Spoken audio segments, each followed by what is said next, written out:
So mga kamamshi, ito naman ang kainin natin ngayon. Macaron with salad. Ayaw na nga. Ayan. Treat yourself.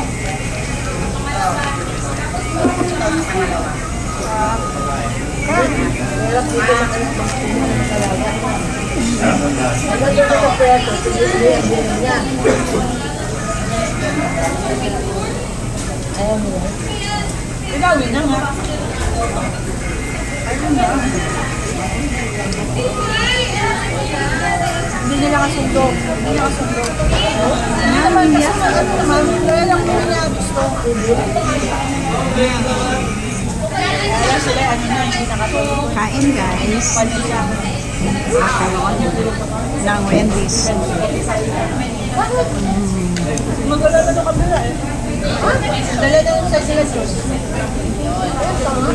Pastor kasi yung kapatid ay. Pakailan ko. Ay, wala tayong magawa eh. Kasi nadala na ng nanay.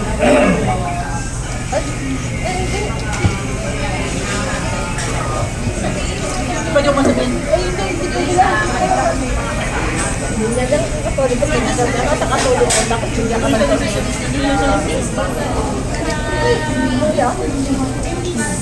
Sa kanila?